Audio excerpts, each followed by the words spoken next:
지금은 투자를 시작하고 너무 아프지 않은 교훈을 얻을 수 있는 절호의 기회인 것 같습니다.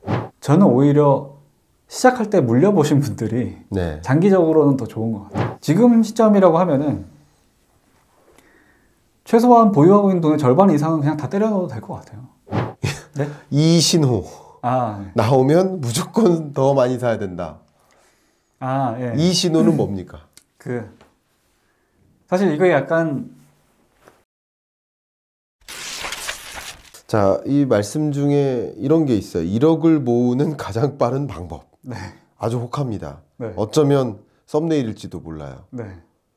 이건 이제 제가 조금 더 예전에 투자 경험이 짧을 때 제 생각을 정리했던 부분인데, 어떤 분이 제가 그 당시에 유튜브 영상 올린 거에 그런 댓글을 다셨어요.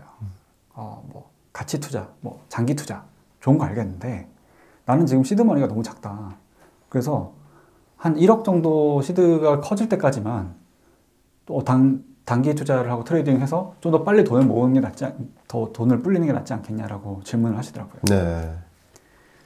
언뜻 듣기에는 논리적으로 타당한 의견처럼 보이지만 주식 투자의 본질을 잘 생각해 봤을 때 그게 거의 대부분의 시드가 적은 투자자분들, 그러니까 1억을 가기 전에 투자자분들이 하고 계시는 착각이더라는 거죠. 뭐냐면 1억이 없는 주식 투자자라는 거는 말 그대로 경험이 부족한 거거든요. 네. 그러니까 주식 투자에 대한 경험 자체가 짧기 때문에 투자 수익이 충분히 쌓이지 않았고 상대적으로 연령도 젊기 때문에 저축액도 많지가 않은 거예요. 근데 이제 그런 상황에서 1억을 더 빨리 만들기 위해서 더 자주 매매를 한다. 그러니까 단기 투자를 한다. 그 부분에서 가지고 있는 제일 큰 착각이 뭐냐면 단기 투자는 매매를 더 자주 하는 방법이지 네. 돈을 더 빨리 불리는 방법이 절대로 아니라는 거죠. 아니죠. 네. 근데 그 부분을 그래서 지금은 어느 정도 전체적인 투자자분들의 이제 인식이 좀 개선이 되긴 했는데 네. 그럼에도 불구하고 아직 나이가 젊거나 이제 시드가 작은 분들은 그런 초조함에 빠지실 수밖에 없는 것 같아요. 좀 더 빨리빨리 투자를 해야지 돈을 더 빨리 쌓을 수 있지 않을까. 근데 이제 제가 제 책에서도 썼지만 실력이 안 갖춰져 있으면 자주 매매하면 손실만 더 잦아져요. 그렇죠. 네. 네. 오히려 손실이 누적되고 그나마 있던 그 비루한 돈도 더 점점 더 줄어드는 경험을 하실 거예요. 그렇죠. 네. 근데 그래서 차라리 저는 그렇게 말씀드려요. 1억을 최대한 빨리 만들고 싶으면 저축을 최대한 많이 해라. 오케이.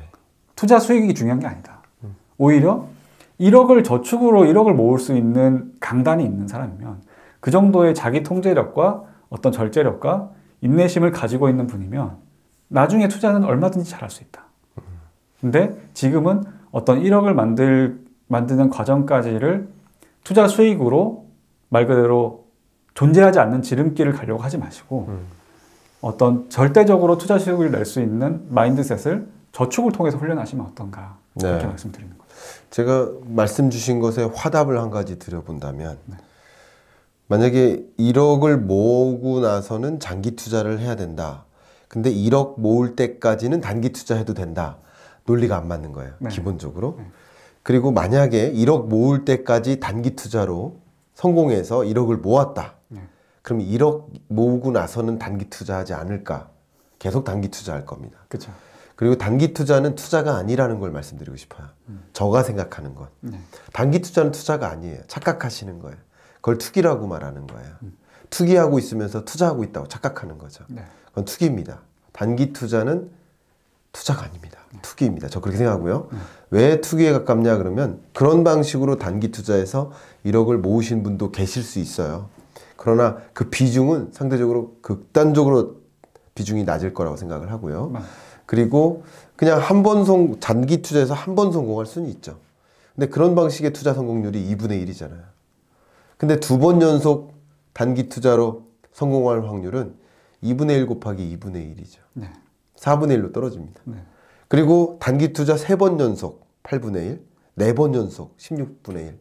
결국 연속적으로 단기 투자에서 성공해서 1억이라는 돈을 모은다라는 것은 확률적으로 거의 불가능에 가깝다.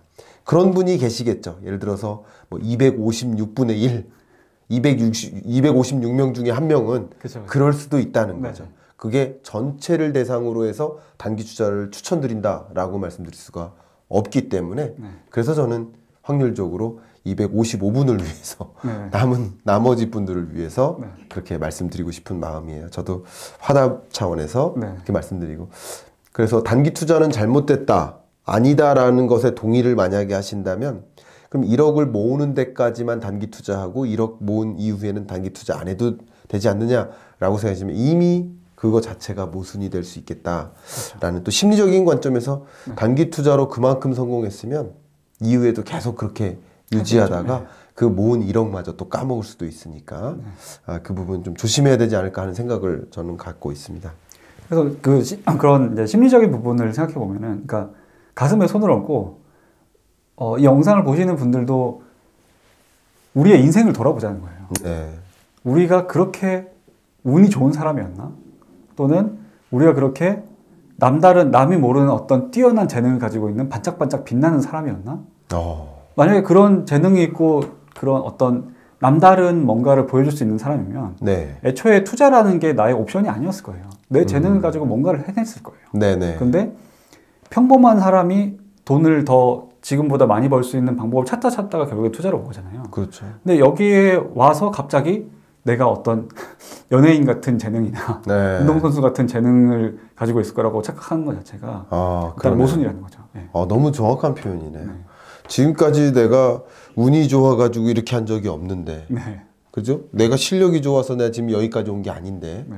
그럼 그때부터는 실력이 좋을 것이고 그때부터 운이 좋을 것이다 라는 그 전제 자체가 네. 좀 모순이 있지 않나. 맞아요. 저도 그런 생각을 해보고요.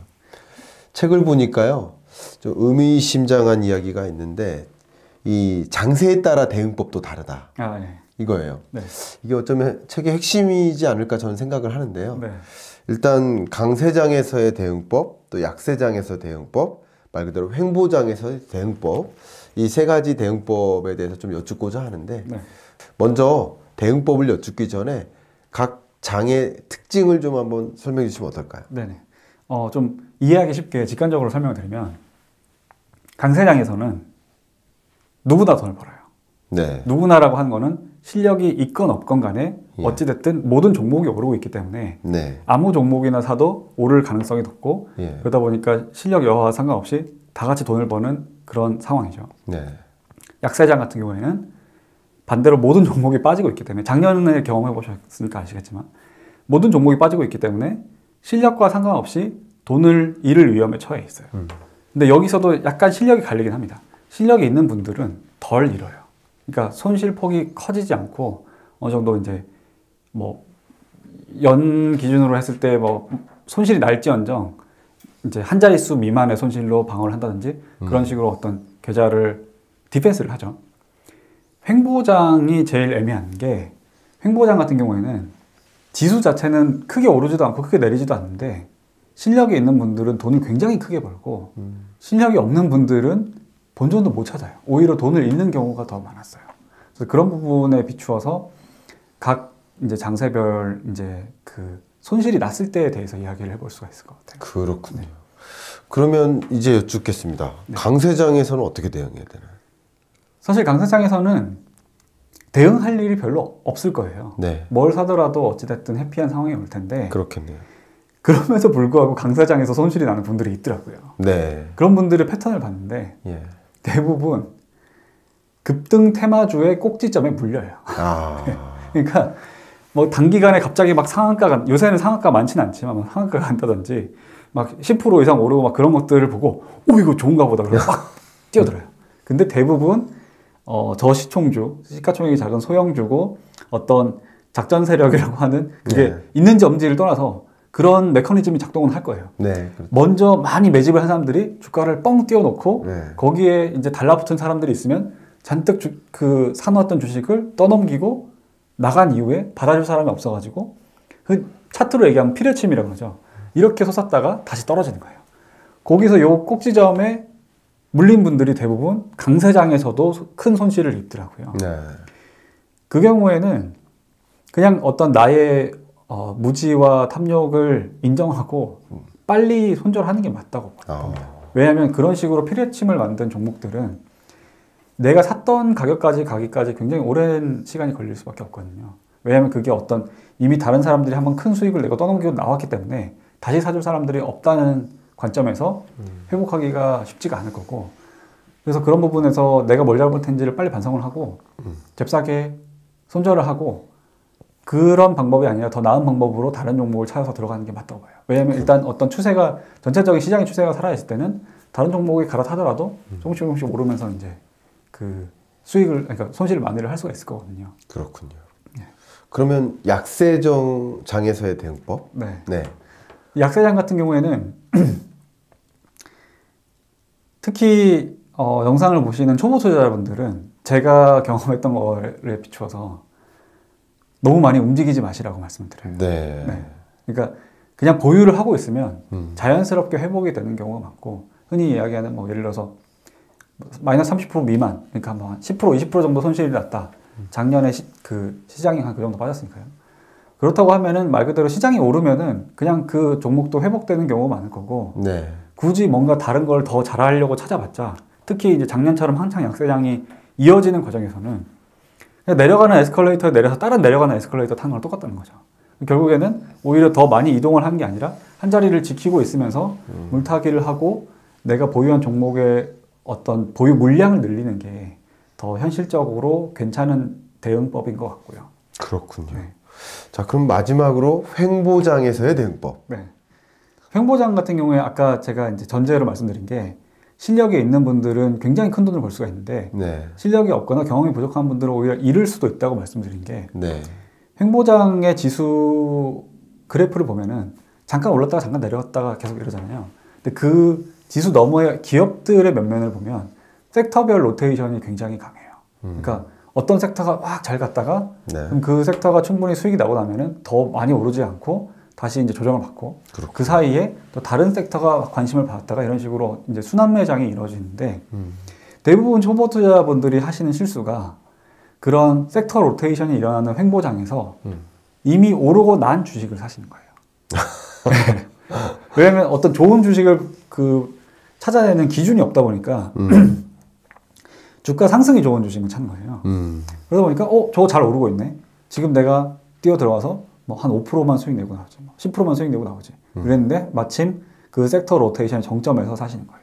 그렇군요. 나는 안 그럴 거라고 생각하지만 그런 분들이 정말 많아요. 네. 그래서 횡보장에서는 일단 그런 실수를 안 하는 게 제일 중요하고요. 만약에 이제 횡보장에서 이미 내가 이제 손실을 보고 있는 종목이 있다.